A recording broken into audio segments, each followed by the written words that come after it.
Yeah, let's just get into it, and definitely feel free to ask me any kind of questions in the comments if there's like something I forgot or anything that I could explain clear.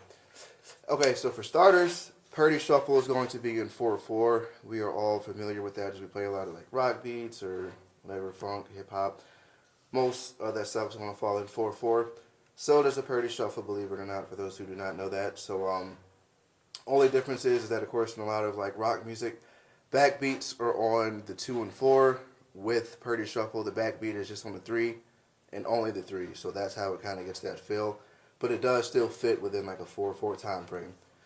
So given that it fits within a 4/4 time frame, we can sort of kind of start this off with quarter notes just to sort of kind of get the feel of the pulse of these beats. So the quarter notes are also going to be the first part of each triplet that happens. So if you can start trying to internalize what that feels, sounds like, all the quarter notes are going to be the first triplet of what's going on. So to give you an idea of what that sounds like, 1, 2, 4, 1, 2, 4. Only difference you're going to start doing is just turning your hi-hat pattern into a shuffle. And with the shuffle, just a quick tip, so as far as doing this one goes, you want to make all the quarter notes 1, 2, 3, 4 with the shoulder of the stick on the hi-hat and then the downbeats on top with the tip. So you sort of kind of want to get your hand into a swinging motion like. So using 4/4, you can sort of kind of go back and forth between that just to sort of kind of internalize how that feels. So you can go 1, 2, 3, 4. 1, 2, 3, 4. 1, 2, 3, 4. 1, 2, 3, 4. 1, 2, 3, 4. Then from there you can start trying to add in the backbeat. I would start just trying to get familiar with where the backbeat is rather than trying to work on the ghost notes, because that part definitely is kind of tricky. So just going from there, let's try to now put in the backbeat. So now, like I said, the backbeat is going to be on the 3, not on 2 and 4. And yeah, let's just jump into that. So 1, 2, 4, 1, 2, 4, 1, 2, 4, 1, 2, 4, 1.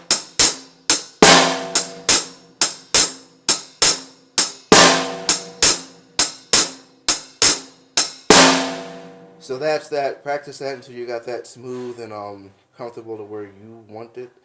And next part is going to be working in these ghost notes. So as far as working in the ghost notes goes, I see a lot of people like sort of kind of write this as like, or just looking at comments like right, right, left, right, right, left, right, right, left. That is not right. The triplets, I mean, once you get them up to speed, yeah, you're going to be doing 2 right hand notes in a row for every left hand note. But the triplet is actually right, left, right, right, left, right, right, left, right, not right, right, left, right, right. So if you're going to start on 1, the triplets are going to sound like this. And just for starters, I'm going to play the triplets loud just so you can hear where they are. And then after you get comfortable with them, you can slow them down. So 1, 2, 3, 4. 1, 2, 3, 4. 1, 2, 3, 4. 1, 2, 3, 4. 1, 2, 3, 4. 1, 2, 3, 4. 1, 2, 3, 4. So again, that is what the triplet is going to be. And for those wondering, like, how do you even get to that point? So the triplets are just going to be, it's like I said, the first part of each triplet is going to be on the quarter notes, 1, 2, 3, 4. The ghost note, to my knowledge, I believe is going to be on the ands. And then the last part of the triplet is going to be on the before each quarter note. So that downstroke that you're hearing always going to be on the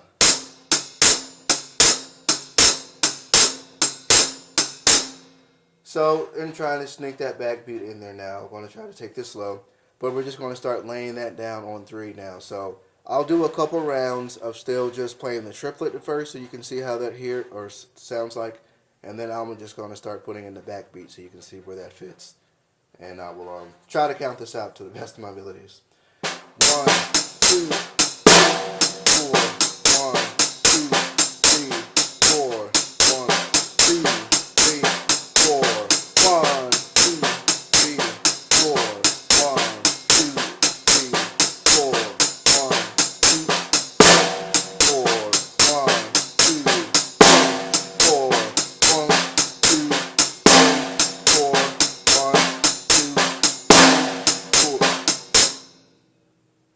So once you get that down, and definitely practice all this up to a metronome until you get it down, and you want it to be smooth. One thing that they say is like if you practice to a metronome and you're trying to work on stuff, you know that your timing is pretty good.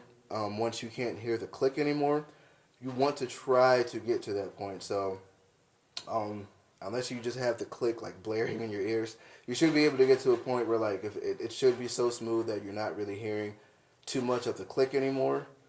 And that's sort of kind of where you want to get it to. So now the next part is going to be the kicks. So we'll just start off easy with just the kick on the 1. So what that is going to sound like is this. So I'll just start without the kick and then sort of kind of bring it in. 1, 2, 3, 4. 1, 2, 4. 1, 2, 4. 1, 2, 4.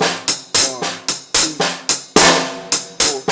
1, 2, 4. 1. I messed myself up. 1.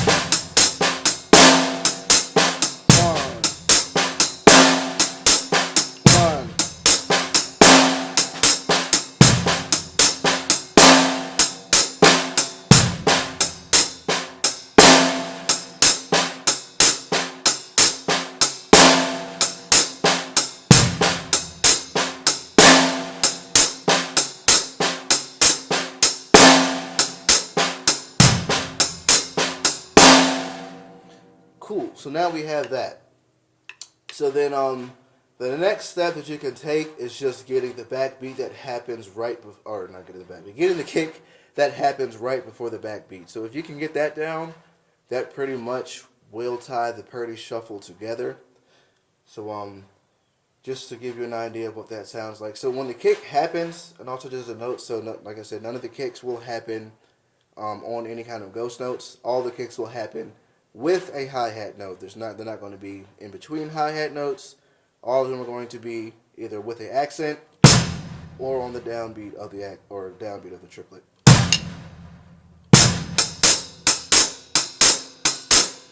So let me just isolate that just so you can see what that looks like. So as far as getting the second kick that I think you should get down, that is, like I said, it's going to be the kick right before the backbeat. So that is going to be on the of 2 right before 3, just to give you an idea. So again, the of 2 is also going to be a downbeat of one of the triplets, because if you keep in mind, the quarter notes are going to be all the accents of the triplet. So the of 2 couldn't be an accent up here. So let's just get into what that sounds like.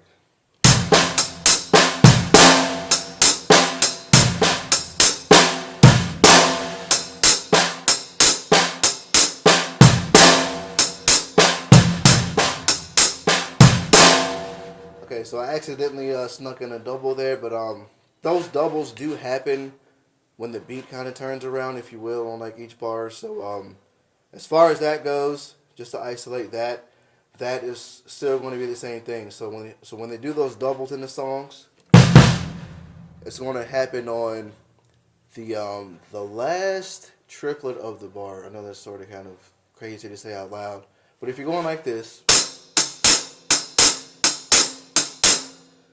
the double is going to happen. The first kick is going to happen on the downstroke.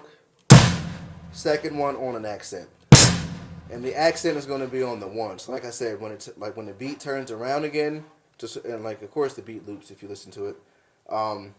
The doubles are sort of kind of happening to reset the loop, if you will. So if I play that really slow, it will look like this.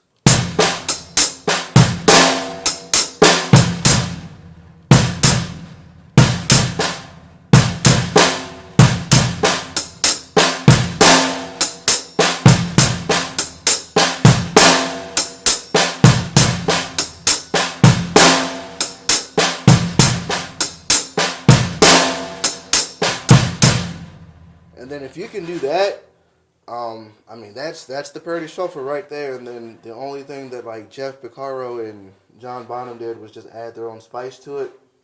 John Bonham, what did he do? He added the hi-hat part on Fool in the Rain. I don't even know what note that happens on. I just feel it. Let me see if I can feel it up.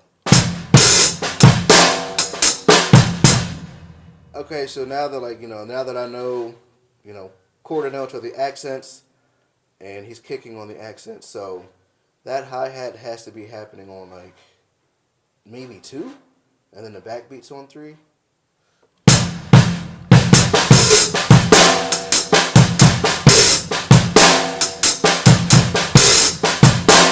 Yeah, I think that's what's going on. Somebody feel free to correct me because I just literally tried to figure this out on the spot. So as far as Fool in the Rain goes, yeah, I think John Bonham is open up the hi-hat on the 2. So you want to be opening that up with an accent, which is nice. Yeah, I feel like that's it. And then as far as Rosanna goes, I mean that's a little bit more higher, faster tempo. What is it?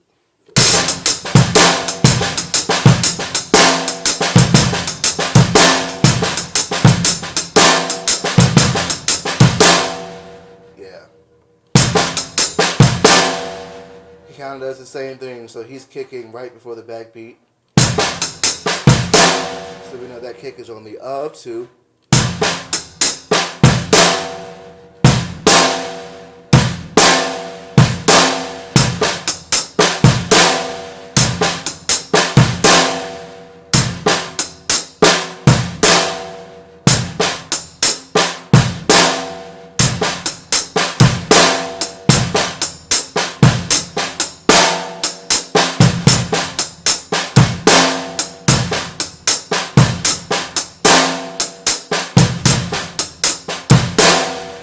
So like I said, as you notice, once you get your hands right and know where everything falls, your hands don't change. So then once you have that down, you sort of kind of can just use your freedom of if you want to make up your own beats, where do I want to place the kicks? Where do I want to open the hi-hat if you can do that?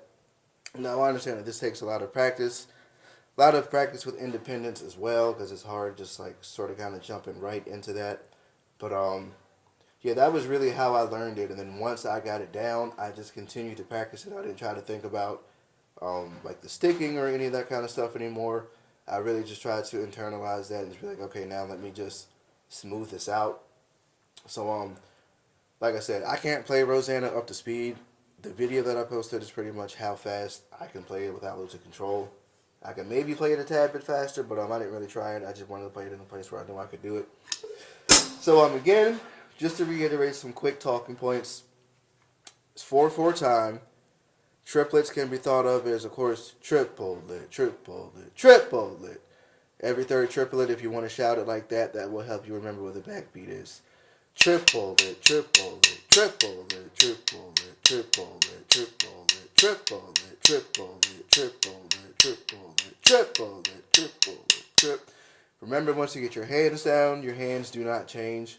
You just have to figure out how to get your kicks in there, and that may take you some time. It definitely took me some time. Didn't happen overnight. Still wouldn't say it's as smooth as it can be, but I mean, I got a lot of good feedback, which was nice. So it must mean I'm doing something right.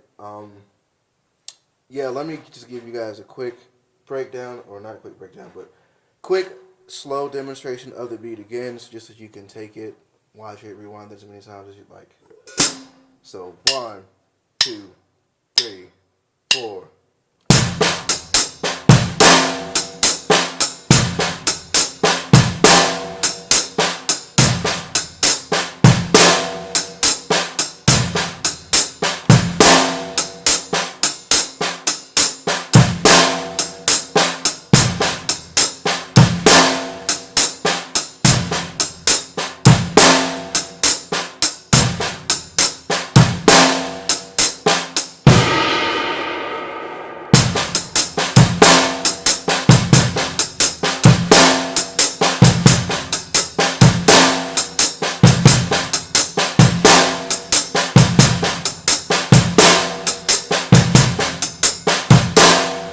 So that's that, and then last thing that I will add in here for you more advanced players, That's just a quick tidbit.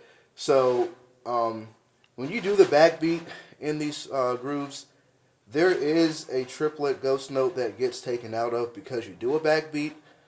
For my more advanced players, if you want to keep that ghost note back in, what you will do is when you do the backbeat, it's just going to be immediately followed by a ghost note. That's hard to do. But doing that will guarantee that every ghost note will be in there. So when I did that in the video, I didn't do a ghost note after the backbeat just because I didn't want to mess myself up. But for people who want to know what that sounds like and to keep every ghost note on every triplet, this is what that would sound like.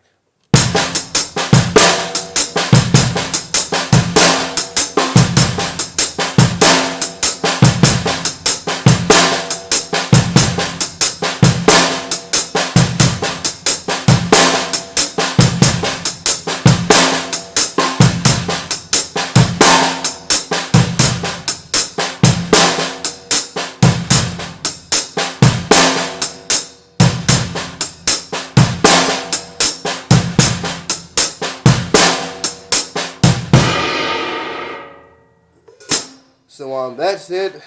Definitely take this and rewind it as much as you like till you get it down.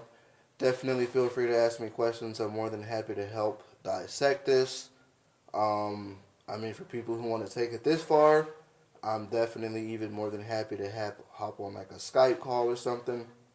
If you want to pick this apart, not going to charge you anything. 'Cause like I said, I don't teach drum lessons. I don't know if I'm qualified to at all. I just thought I'd share with you guys how I get some of this stuff down. So definitely feel free to let me know. And thanks for watching. And I hope you guys get something out of this. Peace.